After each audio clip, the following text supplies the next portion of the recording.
السلام علیکم ورحمۃ اللہ وبرکاتہ۔ بسم اللہ الرحمن الرحیم۔ الرحیق المختوم۔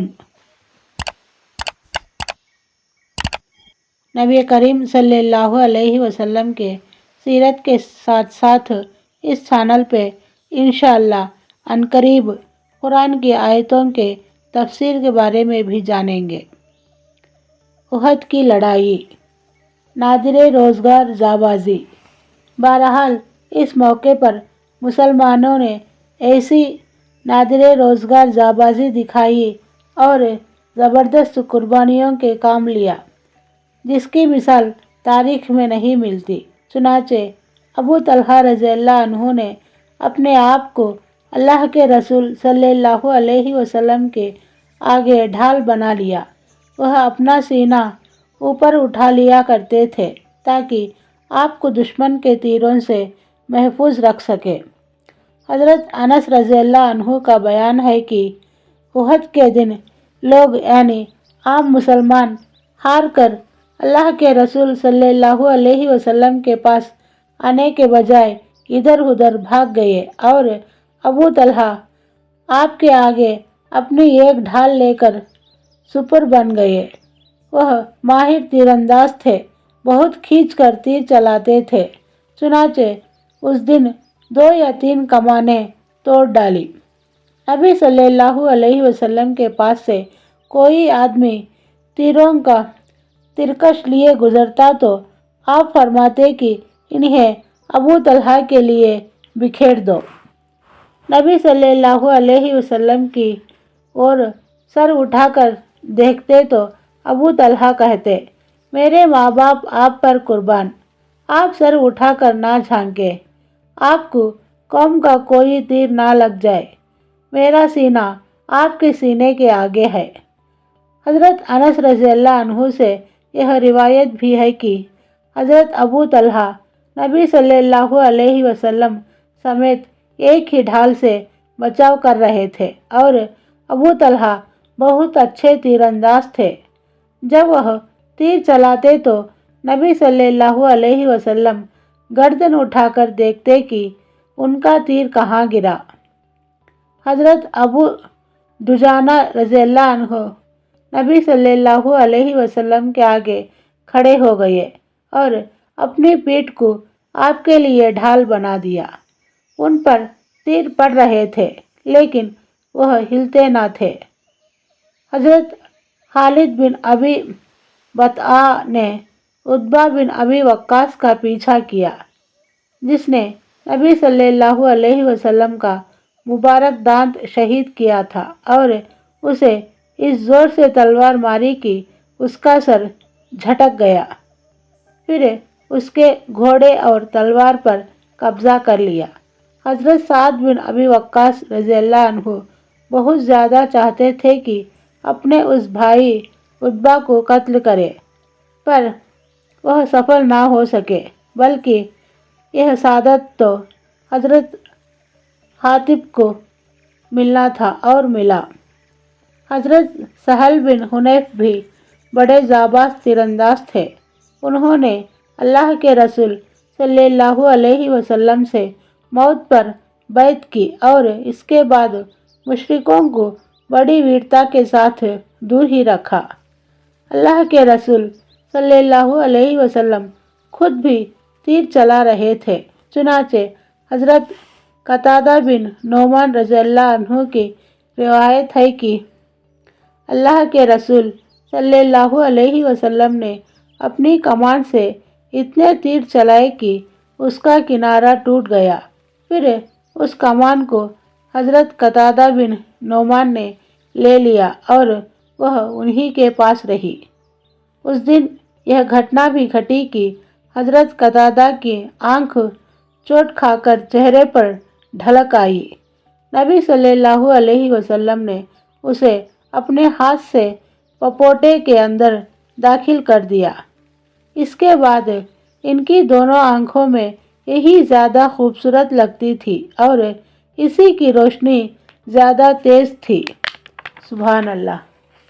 حضرت عبدالرحمن بن عوف रज़ी अल्लाह अन्हु ने लड़ते लड़ते मुंह से चोट खाई, जिससे उनके सामने के दांत टूट गया और उन्हें 20 से ज़्यादा घाव लगे, जिनमें से कुछ घाव पाँव में लगे और वह लंगड़े हो गए। अबू सईद खुदरी रज़ी अल्लाह अन्हु के पिता मालिक बिन सिनान रज़ी अल्लाह अन्हु ने अल्लाह के रसूल सल्लल्लाहु अलैहि वसल्लम के चेहरे से खून चूसकर साफ किया।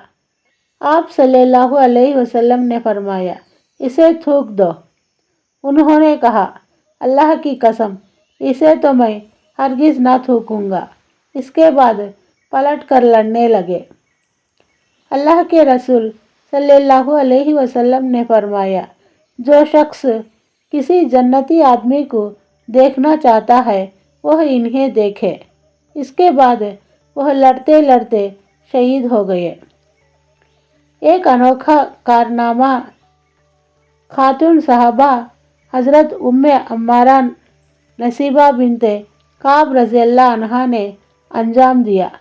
वह कुछ मुसलमानों के बीच लड़ती हुई इब्ने कमिया के सामने अड़ गई। इब्ने कमिया ने उनके कंधे पर ऐसी तलवार मारी कि गहरा घाव हो गया। उन्होंने भी इब्ने कमिया को अपनी तलवार से कई चोटें मारी, मगर कमबख्त 2 कवसे पहने हुए था, इसलिए बच गया। हज़रत उम्मे अम्मारा रज़ी अल्लाह अन्हा ने लड़ते भिड़ते 12 घाव खाए। हज़रत मुसब बिन उमैर रज़ी अल्लाह अन्हु ने भी लड़ाई में बड़ी वीरता से हिस्सा लिया। वे इब्ने कमिया और उसके साथियों के ताबड़तोड़ हमलों से अल्लाह के रसूल सल्लल्लाहु अलैहि वसल्लम की बराबर रक्षा किए जा रहे थे। उन्हीं के हाथ में इस्लामी फ़ौज का झंडा था। जालिमों ने उनके दाहिने हाथ पर इस जोर की तलवार मारी कि हाथ कट गया। इसके बाद उन्होंने बाएं हाथ में झंडा थाम लिया और मुकाबला करते रहे। आखिरकार उनका बायां हाथ भी काट दिया गया। इसके बाद उन्होंने झंडे पर घुटने टेक कर उसे सीने और गर्दन के सहारे लहराए रखा और इसी हाल में शहीद कर दिए गए। उनका कातिल इब्ने कमिया था। वह समझ रहा था कि वह मोहम्मद है, क्योंकि हज़रत मुसब बिन उमैर रज़ी अल्लाह अन्हु आपसे मिलते जुलते थे। चुनाचे वह मुसब बिन उमैर रज़ी अल्लाह अन्हु को शहीद करके मुशरिकों की ओर वापस चला गया और चिल्ला चिल्ला कर ऐलान किया कि मोहम्मद कत्ल कर दिए गए सल्लल्लाहु अलैहि वसल्लम। नबी सल्लल्लाहु अलैहि वसल्लम की शहादत की खबर का प्रभाव लड़ाई पर। उसके इस ऐलान से नबी सल्लल्लाहु अलैहि वसल्लम की शहादत की खबर मुसलमानों और मुशरिकों दोनों में फैल गई और यही वह नाजुक घड़ी थी जिसमें अल्लाह के रसूल सल्लल्लाहु अलैहि वसल्लम से अलग थलग घेरे में आए हुए बहुत से सहाबा किराम ने हौसले टूट गए। उनके इरादे ठंडे पड़ गए और उनकी लाइन उथल पुथल और बिखराव का शिकार हो गई। मगर आपकी शहादत की यही खबर इस हैसियत से फ़ायदेमंद साबित हुई कि इसके बाद मुशरिकों के जोश भरे हमले में कुछ कमी आ गई, क्योंकि वे महसूस कर रहे थे कि उनका आखिरी मकसद पूरा हो चुका है। चुनाचे अब बहुत से मुशरिकों ने हमला बंद करके मुसलमान शहीदों की लाशों का मुसला विकृत करना शुरू कर दिया। अल्लाह के रसूल सल्लल्लाहु अलैहि वसल्लम की लगातार जद्दोजहद से हालत पर काबू पा लिया गया। हज़रत मुसब बिन उमैर रज़ी अल्लाह अन्हु की शहादत के बाद अल्लाह के रसूल सल्लल्लाहु अलैहि वसल्लम ने झंडा हज़रत अली रज़ी अल्लाह अन्हु को दिया। उन्होंने जम कर लड़ाई की।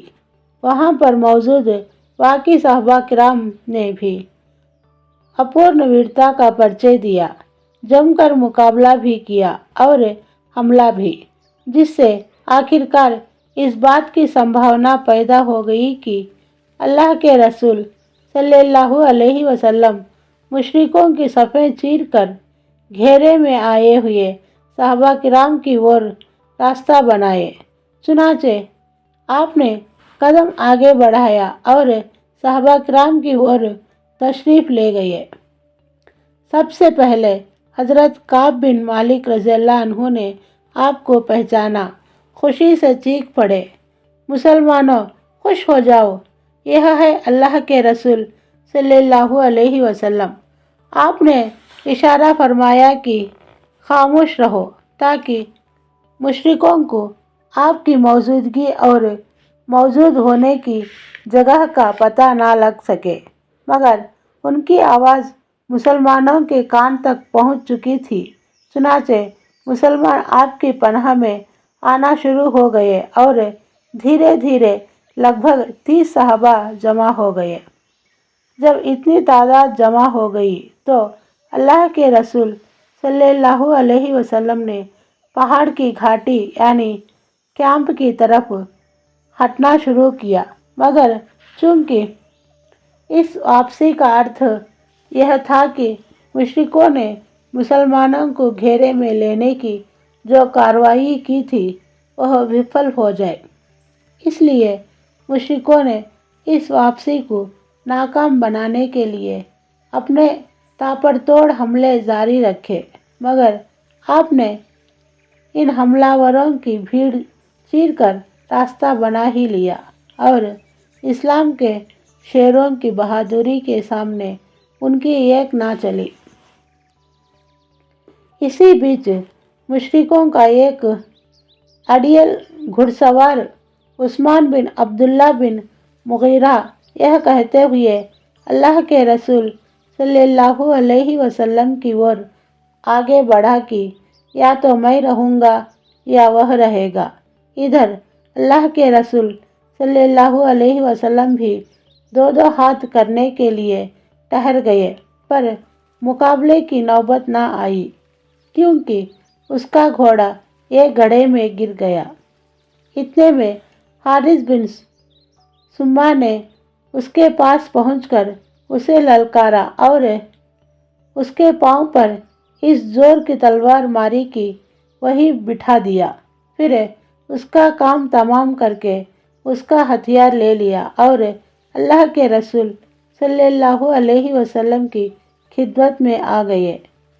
पर इतने में मक्की फौज के एक दूसरे सवार अब्दुल्ला बिन जाबिर ने पलटकर हज़रत हारिस बिन सुम्मा पर हमला कर दिया और उनके कंधे पर तलवार मारकर घायल कर दिया, पर मुसलमानों ने लपक कर उन्हें उठा लिया। उधर खतरों से खेलने वाले मर्द मुहाजिर हज़रत अबू दुजाना रज़ियल्लाहु अन्हु, जिन्होंने आज लाल पट्टी बांध रखी थी, अब्दुल्ला बिन जाबिर पर टूट पड़े और उसे ऐसी तलवार मारी कि उसका सर उड़ गया। प्रकृति का चमत्कार देखिए कि इसी खूनी मारधाड़ के दौरान मुसलमानों को नींद की झपकियां भी आ रही थी और जैसा कि कुरान ने बताया है, यह अल्लाह की ओर से शांति थी। अबू तलहा का बयान है कि मैं भी उन लोगों में था जिन पर उहद के दिन नींद छा रही थी, जहाँ तक कि मेरे हाथ से कई बार तलवार गिर गई। हालत यह थी कि वह गिरती थी और मैं पकड़ता था, फिर गिरती थी और फिर पकड़ता था।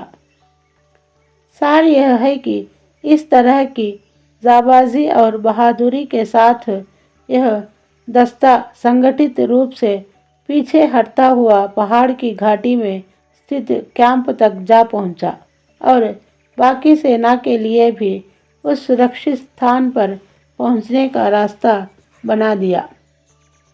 चुनाचे बाकी फौज भी अब आपके पास आ गई और खालिद बिन वलीद की रणनीति अल्लाह के रसूल सल्लल्लाहु अलैहि वसल्लम की रणनीति के सामने नाकाम हो गई।